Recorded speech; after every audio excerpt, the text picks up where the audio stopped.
Have you tried to get your Desi partner to understand your feelings, and the next thing you know, you both are arguing, fighting, and even yelling? You try to talk about needing help in the kitchen, saving money, or how you felt hurt by your mother-in-law's comment. But these conversations almost immediately turn into conflicts. Do you walk away not agreeing on the topic, and worse, feeling more alone? Now imagine you could communicate with your partner in a way where you feel like your voice matters, where your partner supports you, where you both are on the same page about how to live as a nuclear family. Imagine having conversations with your partner where you both stay calm, feel understood, and tackle situations as a team. In this episode of Desi Dramas, you'll learn the one question to ask yourself before a conversation to set a different tone for the whole exchange. So instead of talking at your partner, you're talking with them. Next, you'll learn how to turn down the heat if you or your partner get worked up.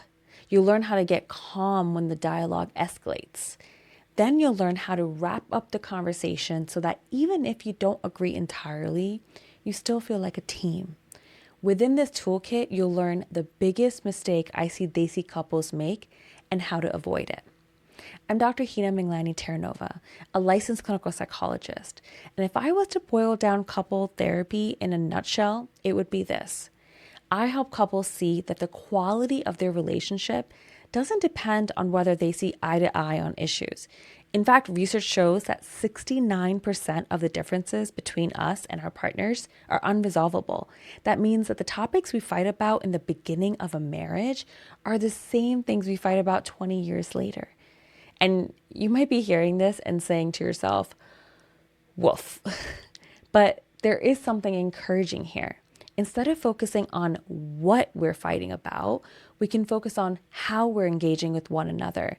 What changes the relationship isn't resolving the topic, it's changing the pattern.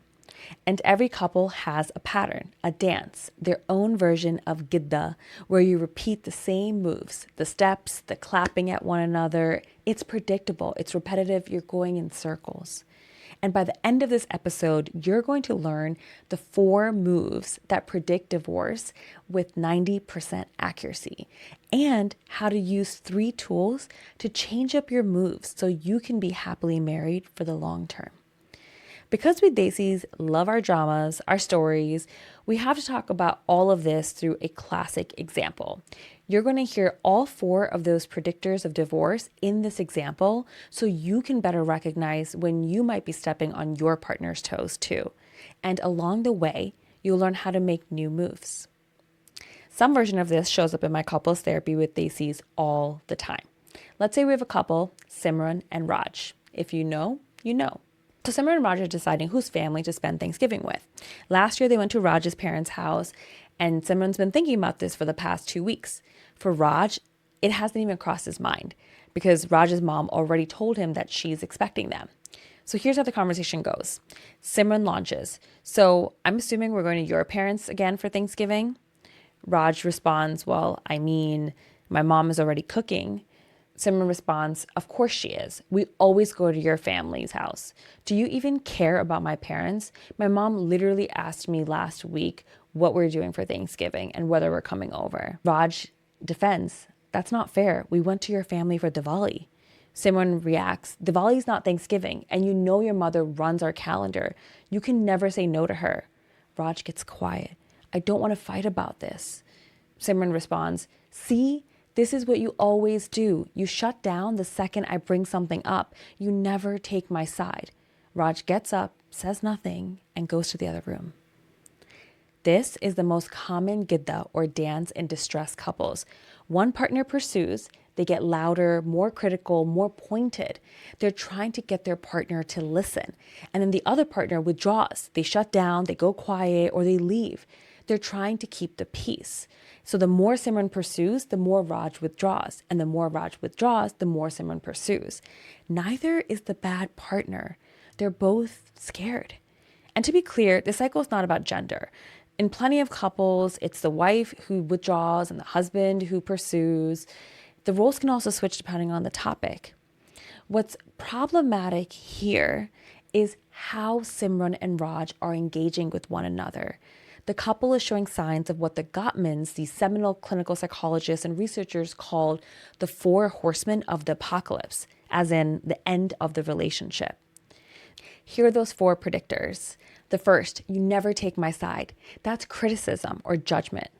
The second, you can never say no to her. That's contempt. That's pointing out a flaw in someone else's character. The third, we went to your family for Diwali, is defensiveness. And fourth, Raj walking out of the room is stonewalling. He's literally becoming unresponsive by leaving and shutting the conversation down. And the Gottmans found that when all 4 of these are present in couples' conflicts, that can predict divorce with over 90% accuracy. Now, I'm sure we've all become defensive at times or criticized our partner. The issue is when it becomes a pattern. It becomes a move that you always do in your couple conflict dance. And here's the thing that matters for us as Desis. We didn't get a model for this. Most of us didn't see our parents argue and repair. We saw them argue and then act like nothing happened. Or we saw them not argue at all while resentment built for 30 years. You saw a couple who fell out of love but stayed together out of obligation or worries about log kya kahenge or what will people say. And that was the case for both Simran and Raj. Simran grew up with parents who immigrated to the US from India with very little money and the strong desire to create stability for their family, to give their children the opportunities that they didn't have. And I'm sure many of us can relate to that. Both of Simran's parents worked 7 days a week managing their family business. They were on top of the family's financial needs. But when it came to being there for Simran's emotional needs, they were stretched too thin. Simran's parents were emotionally unavailable. They didn't have time to talk about her stressors when they were trying to keep the family afloat financially. But she still longed for her loved ones to know her on a deeper level, to be there for her, to support her. Raj grew up in a similar home with immigrant parents, chasing the American dream. But his home environment was full of conflict, where his parents would get into these screaming matches, things would escalate, and then they would give each other the silent treatment. Raj learned that conflict is dangerous and you have to avoid it at all costs. And in this process, as a child of these parents, they didn't learn how to resolve conflict in a healthy way. And maybe you didn't either. So when your partner doesn't react in the way that you hoped, you default to what you know, which is either suppressing like Raj or escalating like Simran. But even if this is how you normally handle conflict, it doesn't have to be how you handle conflict moving forward. Now let me show you how 3 shifts can change this entire interaction. The first tool has to do with what you can do before the conversation. And that is, ask yourself, what is my goal? The first 3 minutes of a conversation are really important. They're called a startup. And the Gottmans found that how a conversation starts predicts how it's going to end about 96% of the time. So if you go in there real hot and heavy and harsh, that's how the conversation's going to end. So to avoid that, before walking into a conversation with your partner, pause and ask yourself, what am I actually trying to accomplish here? So in the Thanksgiving example, Simran's startup was, so I'm assuming we're going to your parents again? That's not a question. That's an accusation. She's coming in feeling invisible and is bracing for that. Now, what if Simran paused first and asked herself, what's my goal? If the goal is, I want him to choose my family this year, she's going in to win this situation. But if the goal is, I want us to figure out the holidays together so I don't feel like an afterthought in this family, she can make a very different conversation more likely. So what could a soft startup sound like? Hey, I've been thinking about Thanksgiving and I'm noticing some feelings come up. Can we talk about it when you have a few minutes? Those 2 sentences can change the next 40 minutes. And for us Desis, how we start conversations matters a ton. Why, you might be asking? Well, because our topics often are loaded with generations of expectations. What are the expectations of a husband or a wife or of someone who's older or younger? It's not just a conversation about Thanksgiving. It's whose parents are we FaceTiming first on Sunday? It's how much money are we spending on Christmas gifts this year? Are we going to take a trip to India or are we going to save up for a house? These conversations come pre-charged because they come with expectations. So it's easy for a spark to ignite a full-blown fire or conflict. And that's why starting soft gives both partners a chance to enter the room as partners instead of opponents. Now, let's say you get into the conversation and you see one or more of those horsemen of relationship doom show up. You criticize, your partner defends, you show contempt by giving their character a label. They retreat and stonewall, and now you're in the conflict. And this brings me to the most common mistake I see Desi couples make. It doesn't matter if the issue is about household chores or parenting or dealing with the in-laws. The biggest mistake I see Desis make is focusing on what their partner is doing that they don't want. Most Desis, and generally most people, are not really aware of what they actually want. Focusing on what you want, on what you need on an emotional and relational level, can change the tone of the conversation entirely. It moves you from criticism to being curious about yourself, and from there, fostering connection with your partner. And so to do that, you can use the next tool. So tool 2 is, during the conversation, ask yourself, what am I really fighting for?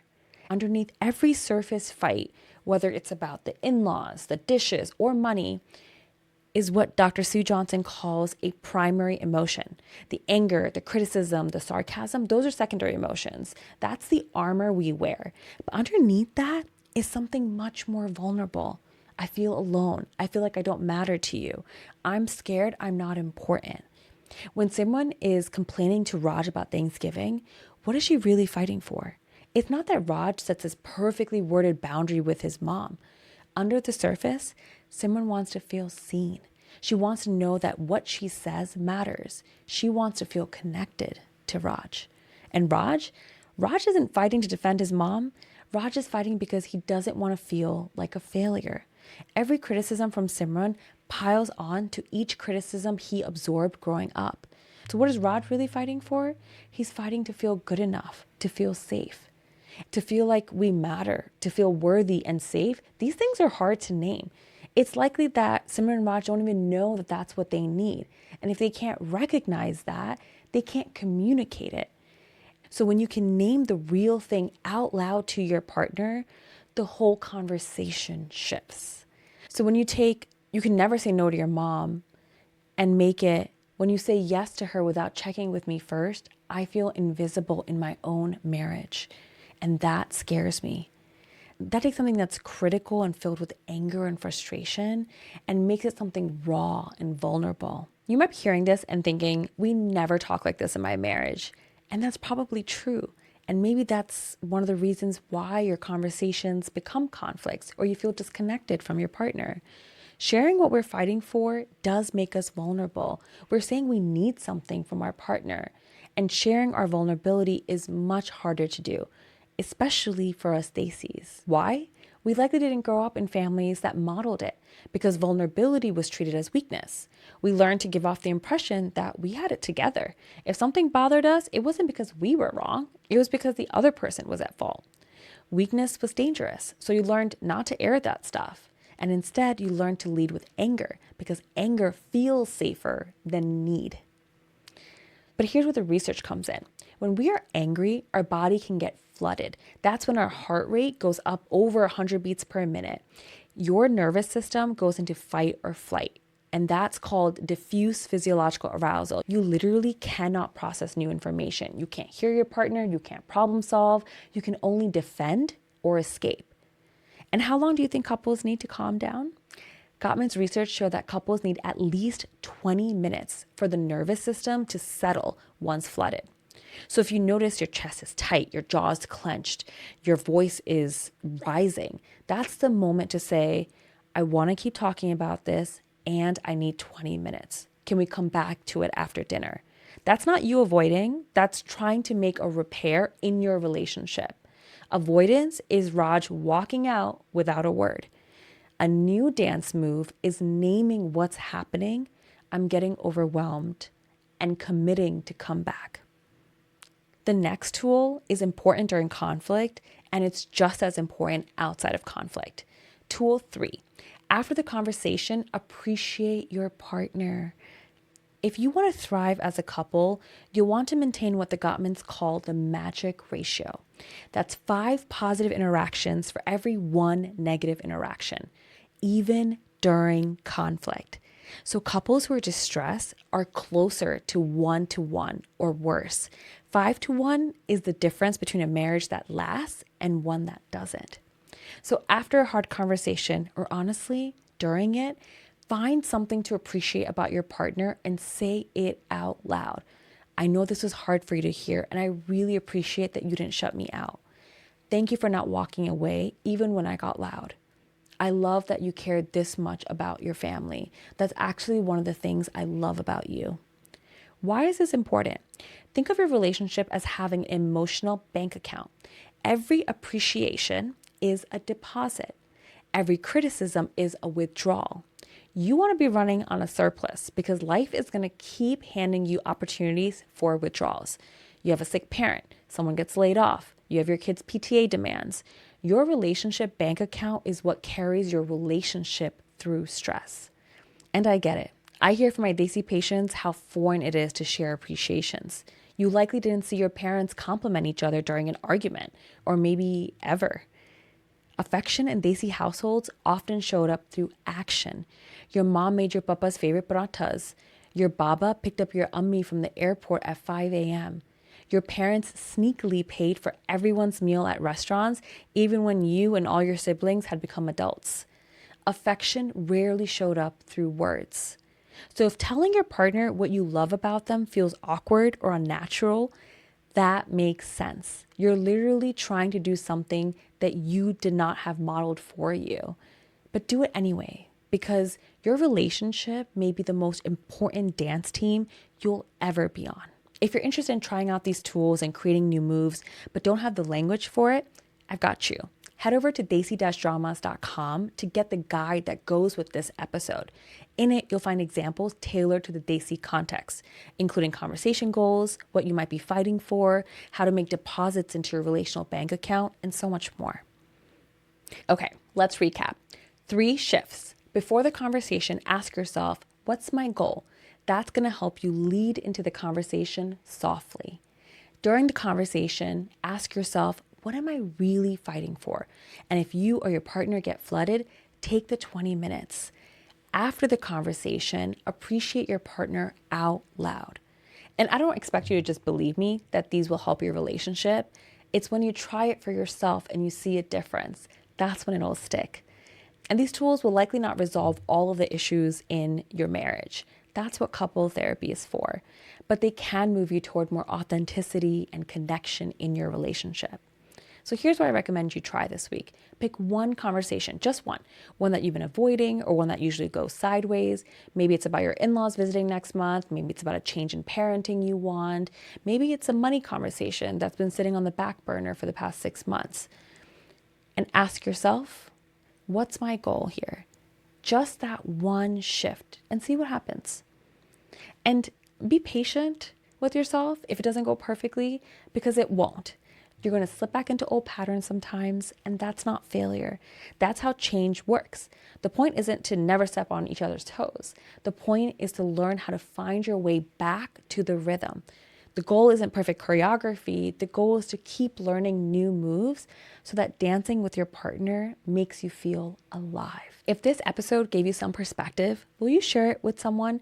Send it to one person, your partner, your sibling, your best friend, that cousin who's been venting to you about her marriage for the last 2 years. We don't talk about this enough in our community. The more we share, the more we normalize that couple relationships are hard, and the more we can give others resources to help. And on that topic, to help this podcast reach our wider Desi community, please rate and review Desi Dramas on Apple Podcasts or Spotify. It generally helps other Desis find the show, and I read every single review. And my last note, if one of your recurring fights is about how intrusive in-laws are in your relationship, follow this podcast. A whole episode dedicated to that challenge is coming soon. This isn't therapy, but I trust it has been therapeutic. Until next time, Nach Baliye.